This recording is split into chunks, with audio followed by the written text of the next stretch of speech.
faciales y se dirige en forma de arriba hacia abajo y de adentro hacia afuera, cubriendo la parte lateral del cuello. En la parte anterior no tenemos este músculo, tampoco en la parte posterior. Sí, es un músculo muy importante que habíamos visto al principio que a este nivel se realiza la mayoría de las incisiones de la región cervical para los diferentes procedimientos quirúrgicos, y estos colgajos que se realizan tienen que incluir este músculo cutáneo del cuello para evitar desvascularizar la piel de esta zona. ¿Sí? Acá tenemos por encima del músculo ramos perforantes del plexo cervical que van a llevar la inervación sensitiva de esta zona.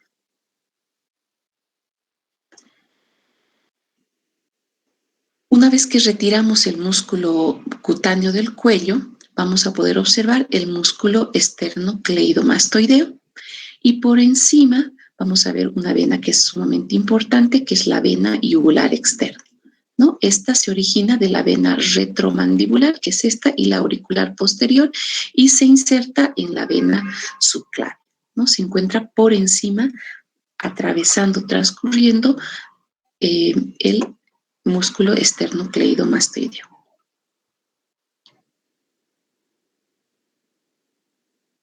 Una vez que retiramos el músculo esternocleidomastoideo, antes tenemos en la parte posterior del músculo esternocleidomastoideo un espacio triangular deprimido que es el hueco supraclavicular, ¿no? Este hueco supraclavicular es importante debido a que a través de este hueco supraclavicular discurre el nervio espinal o accesorio, que va a ser sacrificado en las cirugías donde se va a necesitar un vaciamiento ganglionar. Eso también lo vamos a ver un poquito más adelante. También podemos saber por debajo del ángulo de la mandíbula la glándula parótida.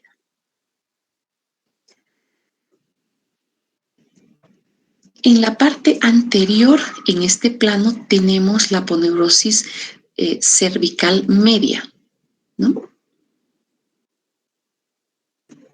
Que corresponde a la vaina que va a estar envolviendo los músculos infraioideos, ¿no? Que cubren también la glándula tiroides. Podemos observar en color guindo, es una vaina que está envolviendo estos músculos infraioideos. También tenemos una fascia superficial que va a envolver los músculos esternocleidomastoideos y el músculo trapecio en la parte posterior. Y la profunda, que corresponde a la fascia que va a recubrir los músculos prevertebrales. Cuando retiramos el músculo esternocleidomastoideo, podemos ver estas estructuras musculares, que son los músculos infraioideos, que están cubiertos por la aponeurosis o la fascia cervical media. Y tenemos acá dos músculos que son sumamente importantes, especialmente para la división topográfica de la región cervical, que son el músculo digástrico, que es este, y el músculo homoioideo.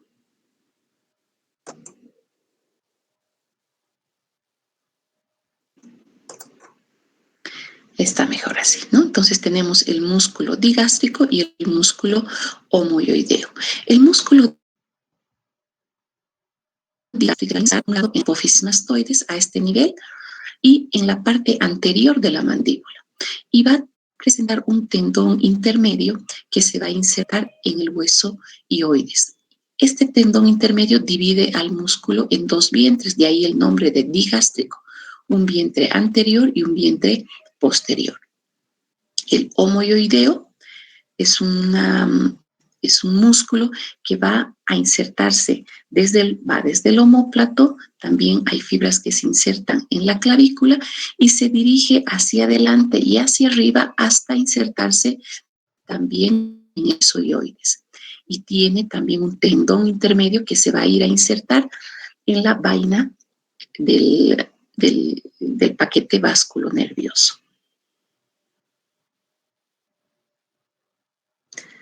Acá tenemos el paquimoso del cuello, que está conformado por la vena yugular interna y la arteria carótida interna, ¿no? Y además tenemos el nervio vago que transcurre entre estas dos estructuras vasculares. Van a estar envueltas por una fascia y en esta fascia se va a insertar este tendón intermedio del músculo homoioideo. Acá podemos ver la vena yugular externa, su inserción en la vena subclavia. Por otro lado, en la región cervical y en un plano profundo tenemos las diferentes vísceras del cuello, como ser la tráquea, la laringe y por la parte posterior el esófago. También corresponde a la región cervical el piso de la boca, que se encuentra por encima del hueso hioides y por debajo de las ramas del horizontales del maxilar inferior. También se denomina región suprahioidea o piso de la boca. Entonces, haciendo un corte, podemos ver que las vísceras del cuello van a compartir, ¿no? Tenemos una vía digestiva, la vía aérea y también tenemos lo que corresponde a la columna cervical. Entonces, ¿por qué es importante mencionar? Porque los órganos que se encuentran a este nivel van a tener un drenaje linfático hacia lo que son los ganglios linfáticos del cuello y van a ser causantes de diferentes patologías a ese nivel, ¿sí? En caso de hablar de una lesión tumoral, por ejemplo, estas lesiones pueden dar metástasis en cualquiera de los ganglios de la región cervical. Entonces, ya tenemos una idea de los reparos anatómicos que tenemos que tomar en cuenta para poder ubicar esta lesión. Podemos ver que se encuentra por detrás del músculo esternocleidomastoideo, que se encuentra más o menos a este nivel, y por delante del músculo trapecio. Entonces, ya podemos localizarlo a nivel de la región cervical. Pero aún no tenemos un diagnóstico, no sabemos todavía de qué se trata. Entonces, para poder ubicar y para poder ver en relación con qué órganos puede estar esta lesión, se ha dividido el cuello en 5 triángulos, ¿no? Entonces, repasamos cuáles eran los reparos anatómicos. Entonces, tenemos el reborde inferior del maxilar inferior y el ángulo de la mandíbula, la apófisis mastoides, el músculo trapecio en la parte posterior, la clavícula y las estructuras que se encuentran, las prominencias que se encuentran a nivel de la línea media. Entonces, además tenemos una estructura muscular, que es el músculo esternocleidomastoideo, y 2 estructuras musculares más, el músculo digástrico, que les había comentado un principio, con sus 2 vientres, vientre anterior, vientre posterior, y el músculo homoioideo. De la misma manera, tiene una porción anterior o vientre anterior y un vientre posterior, con un tendón que se insertaba a nivel del paquete vasculonervioso del cuello. Entonces, estas estructuras nos van a permitir dividir a la región cervical en 5 triángulos, ¿sí? ¿Cuáles son estos 5 triángulos? Vamos a comenzar por el triángulo posterior. Este triángulo posterior se encuentra limitado anteriormente por el músculo esternocleidomastoideo, el borde posterior, el músculo trapecio, y el borde inferior, la clavícula, ¿no? O el borde superior de la clavícula. Entonces podemos observar qué relaciones tiene. Hay relaciones vasculares en la parte más profunda y también con el plexo cervical que se encuentra a este nivel y el nervio espinal. Posteriormente tenemos el triángulo carotidio superior, que como ven va a estar limitado en su parte anterosuperior por el vientre posterior del digástrico, en la parte inferior el vientre anterior del músculo homoioideo y en la parte posterior el músculo esternocleidomastoideo. ¿Con qué estructuras va a tener relación este triángulo fundamentalmente con el paquete vasculonervioso del cuello. Posteriormente tenemos el triángulo carotidio inferior, que es este. Sus límites son en la parte anterior la línea media, la parte superior el vientre anterior del músculo homoyoideo.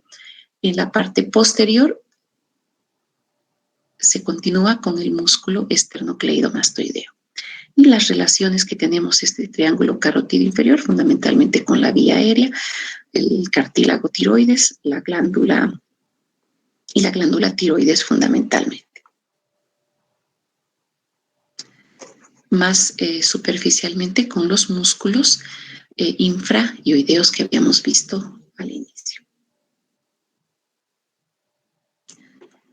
El cuarto triángulo es el triángulo submentoniano, que se encuentra por debajo del borde inferior de la mandíbula en la parte anterior, por delante de la inserción del músculo digástrico, y en la parte inferior la línea media, y en la parte posterior por el vientre anterior del digástrico. Va a estar en relación con el piso de la boca y con las glándulas sublinguales. Y por último, el triángulo digástrico, que se va a encontrar delimitada por ambos vientres, tanto el vientre anterior y el posterior del músculo digástrico y el borde inferior de la mandíbula, con un ángulo que está relacionado con la apófisis mastoides. En este triángulo vamos a poder encontrar la glándula parótida en la parte más lateral y la glándula submaxilar, ambas glándulas salivales mayores. Muy bien, entonces vamos a ubicar la lesión topográficamente y vamos a indicar que se encuentra por detrás del músculo esternocleidomastoideo, por encima de las clavículas, por delante del músculo trapecio, por lo tanto corresponde al triángulo posterior. Esta es otra paciente que tenemos una lesión a este nivel. ¿Alguien podría decirme a qué triángulo corresponde?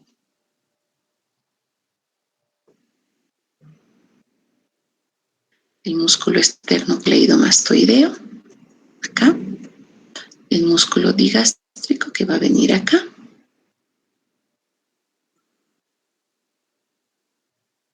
Carotidio superior, doctora. Es el triángulo carotidio superior y va a estar en relación al paquete vasculonervioso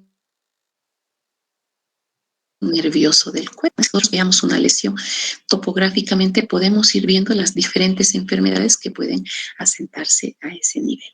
¿Sí? Triángulo carotidio superior. Esta lesión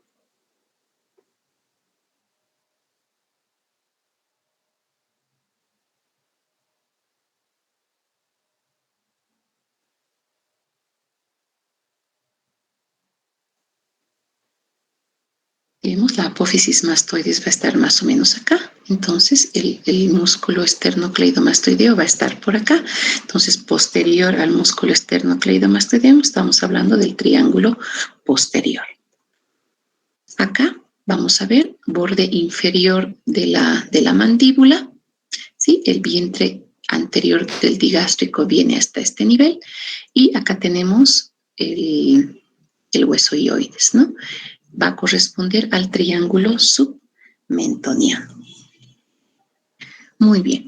Habíamos dicho que los ganglios linfáticos en la región cervical eran sumamente importantes porque van a ser el sitio tanto de las enfermedades metastásicas o de los infecciosos que puedan darse tanto en la cabeza, en las fosas comunes al cráneo y la cara, y también en las vísceras que se encuentran a nivel del cuello.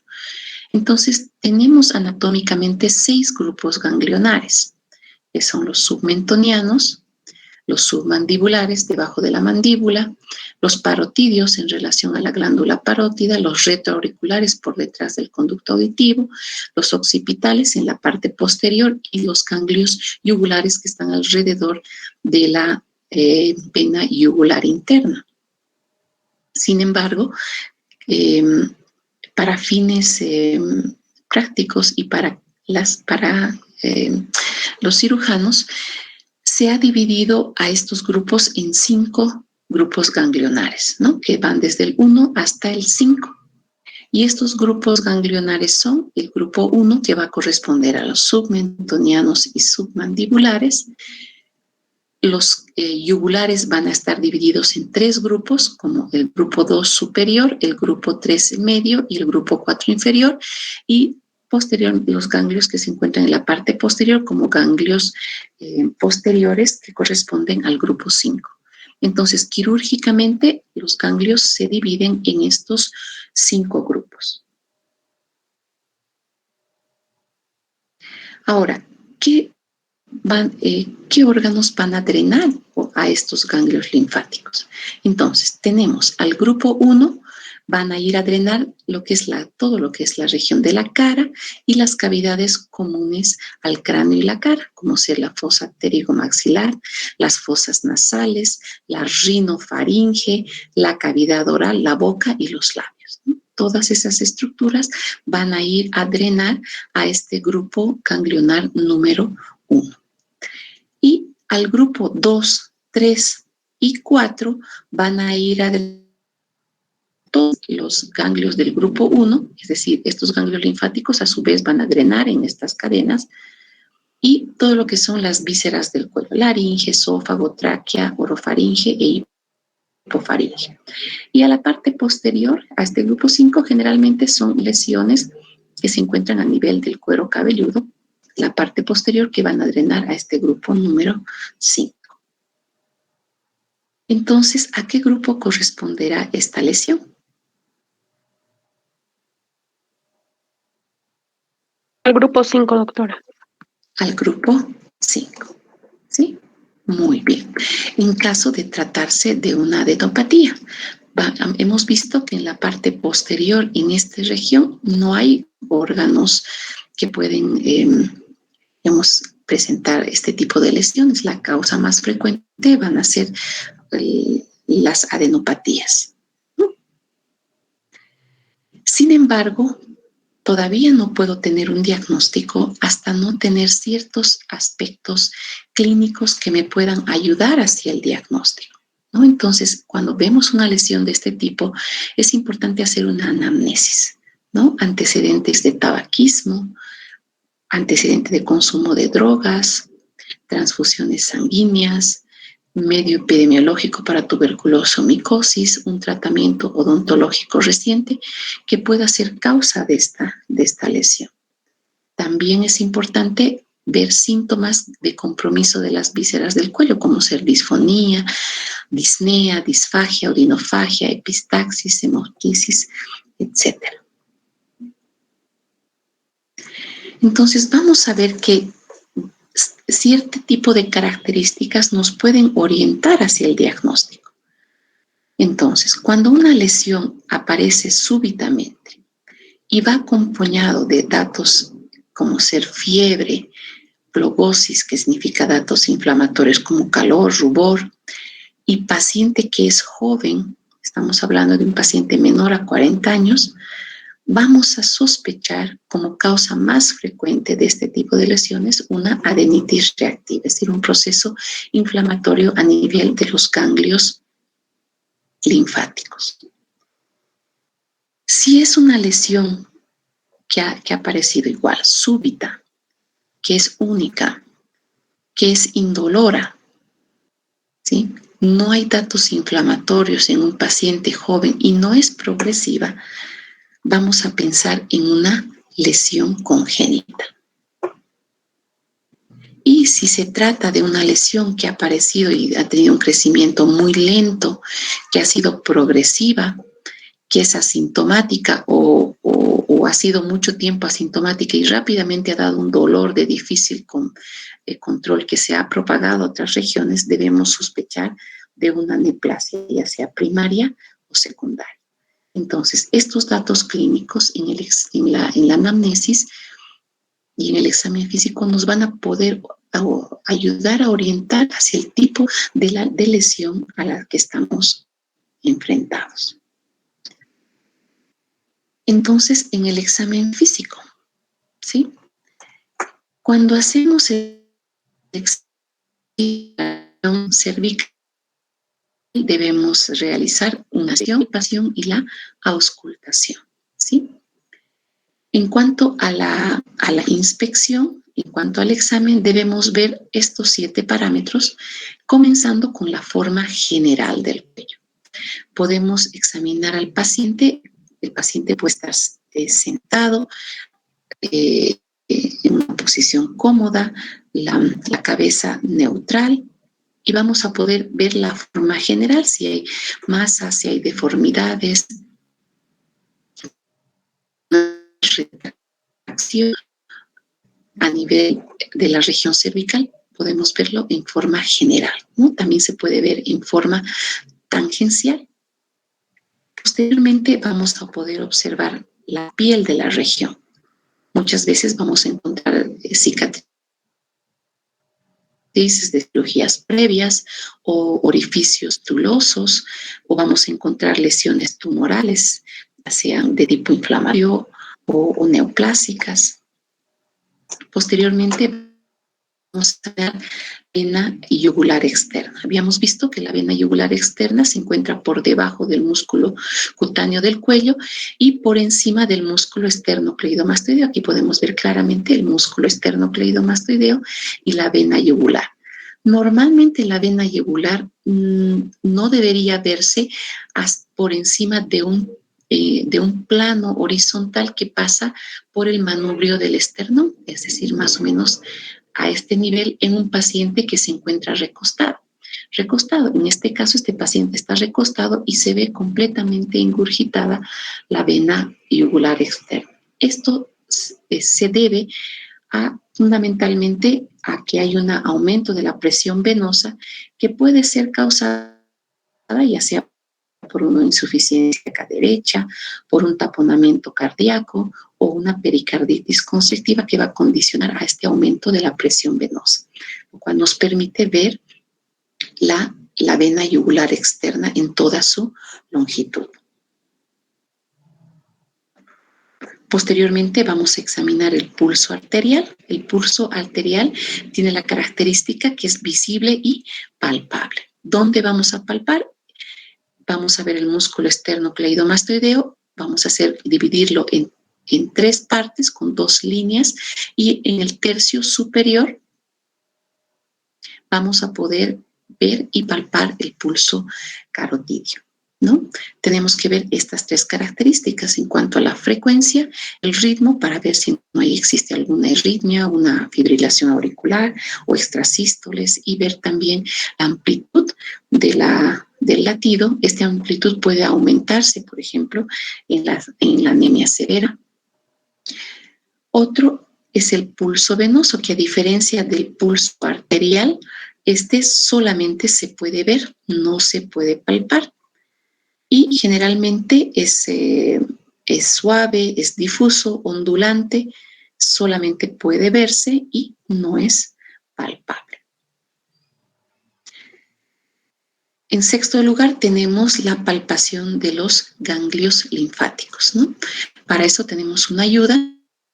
Tenemos que palpar todos los ganglios linfáticos de los diferentes grupos en forma ordenada. Para esto se puede hacer una palpación. Generalmente uno se coloca frente al paciente y apoya con una de las manos en la parte occipital para mantener la cabeza firme, con una ligera flexión hacia el lado que vamos a examinar para relajar el músculo esternocleidomastoideo.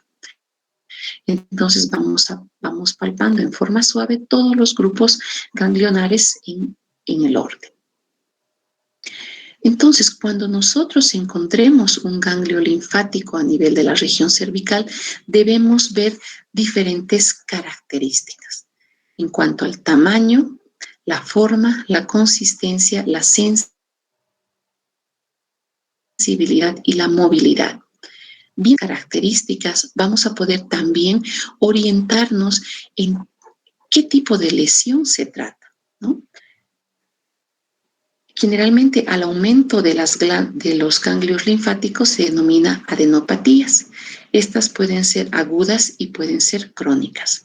Dentro de las causas más frecuentes en las agudas tenemos las infecciones regionales agudas, las adenitis reactivas secundaria a algún proceso infeccioso en el territorio que drena la linfa en este grupo ganglionar. Y las crónicas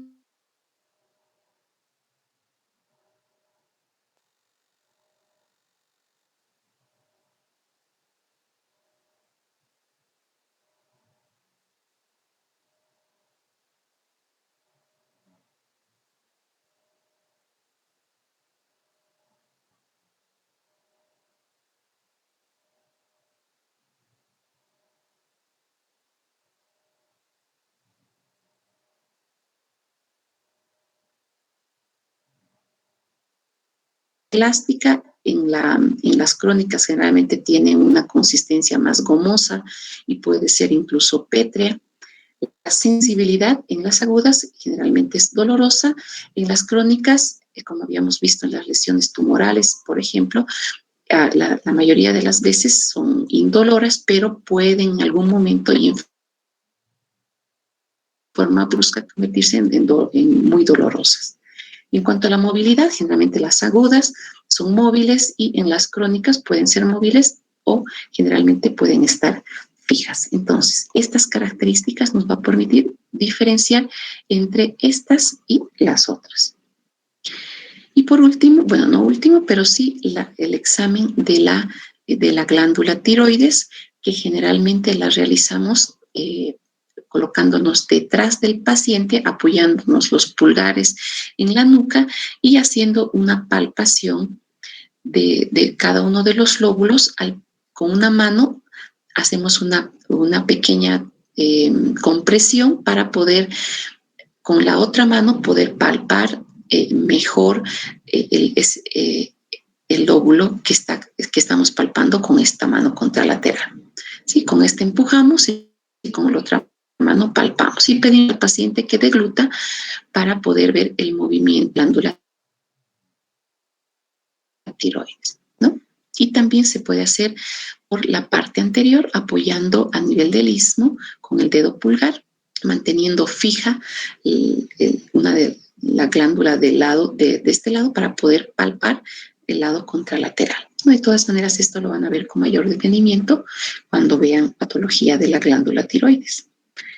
También se debe hacer auscultación para ver si es que existe algún soplo y el examen de los músculos y la movilidad de la columna cervical, ¿no? Tenemos que ver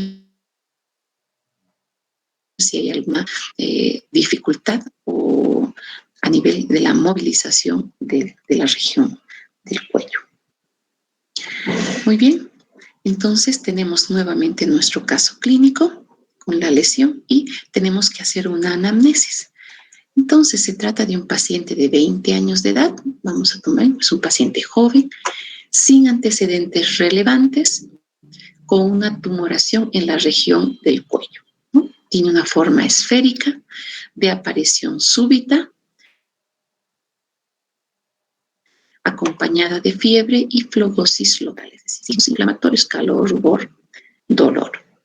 Al examen del cuello presenta consistencia blanda, elástica, dolorosa al tacto y es móvil.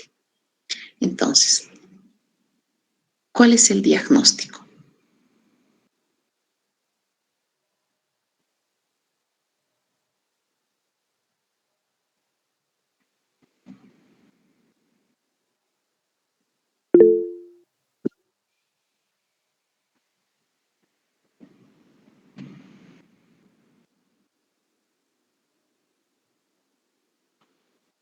Se encuentra en la región que hemos ubicado topográficamente, es en el triángulo posterior, ¿ya? Es súbito, tiene fiebre, tiene flogosis y es una paciente joven.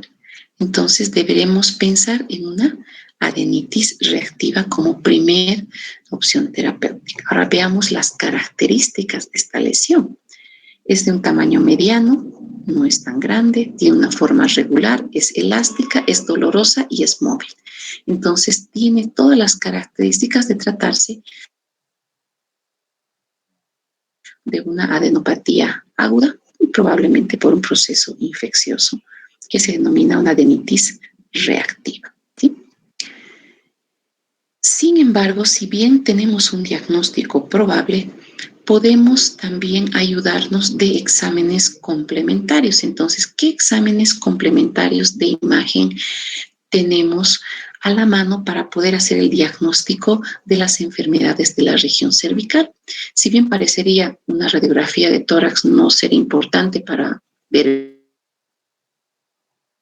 el cuello, sin embargo, permite poder ver lesiones que pueden estar a nivel del cuello y extenderse a la región del tórax, como por ejemplo en este caso. Esta imagen radiopaca corresponde a un bocio endotorácico, es decir, el paciente tiene un bocio que se está extendiendo hacia la región torácica. La ecografía cervical es un estudio sumamente útil actualmente. Nos permite ver tanto los ganglios, nos permite ver los músculos, las partes blandas, y también en este caso, por ejemplo, se está viendo la glándula tiroides. Estos son los lóbulos de la glándula tiroides, el istmo, esta es la tráquea, y este es un lóbulo de la glándula tiroides viendo de una vista longitudinal. Este es un corte transversal. ¿Qué nos permite ver la ecografía cervical? ¿No? Nos permite ver si es sólido o quístico, o también si es mixto. Por ejemplo, en este caso tiene áreas que están sólidas y acá que es contenido anecoico, que es funciones mixtas, sólidas o líquidas. Nos permite precisar el tamaño, nos va a decir esta lesión tiene 2 centímetros por 1 centímetro, etc. Nos permite ver si hay otras lesiones satélites que están alrededor de la lesión principal y nos permite ver la vascularización, ¿sí? Si es una lesión que está vascularizada o no. Otro estudio que nos permite también tener una idea muy detallada de lo que es en caso de encontrar alguna lesión es la tomografía computarizada del cuello y tórax, que permite establecer la extensión del tumor, la profundidad, su relación con otras estructuras profundas, incluidos los pasos y con el plano. Podemos ver acá que se encuentra al lado de la tráquea. Vemos sus relaciones, si hay una infiltración, si hay una compresión, etcétera. Podemos ver sus relaciones. Y otro estudio que nos permite obtener imágenes en los 3 planos y una mejor discriminación de las partes blandas fundamentalmente es la resonancia magnética. Podemos ver acá, es un tumor a nivel de la glándula parótida, ¿sí? Y acá tenemos también una lesión en la región cervical, que esto es una lesión neurológica, ¿no? Un tumor que se encuentra a nivel de la región cervical. Fíjense cómo está comprimiendo la arteria carótida. La arteriografía es un estudio también útil para poder descartar cuando hay una sospecha de una lesión vascular. En este caso es un paraganglioma, ¿no? Que es el estudio indicado para realizar un estudio de las lesiones vasculares. Por último, la tomografía por emisión de positrones, que es una que detecta sitios de actividad metabólica y es especialmente valioso para ubicar tumores primarios que pueden ser muy pequeñitos y metástasis asintomáticas no encontradas por otros medios, ¿no? Por ejemplo, podemos ver acá lesión a nivel del tórax, acá a nivel del hígado, ¿no? Son sitios donde tiene una alta actividad metabólica y este estudio nos permite identificar. Entonces, en nuestro caso clínico tenemos la ecografía, donde hemos visto que se trata, nos han informado como una adenopatía reactiva inflamatoria. La ecografía como nos permite ver las características de la lesión. En este caso es una lesión ovoidea característica de un ganglio linfático, tiene una zona central hiperecogénica y una zona periférica que es hipoecogénica. En la parte central tenemos el hilio vascular, que en este caso se está pudiendo ver gracias a la ecografía Doppler. Muy bien, hemos terminado la clase por el día de hoy. ¿Sí? No sé si es que existe alguna duda. Esta es una foto que tomamos el año 2020. Este es el jardín. Unas 2 semanas antes que inicie que se reporten los primeros casos de coronavirus allá, ¿no? Es increíble pensar que estamos 2 años después y cómo ha cambiado nuestras vidas después de iniciada, ¿no?, la pandemia. Si tienen alguna duda.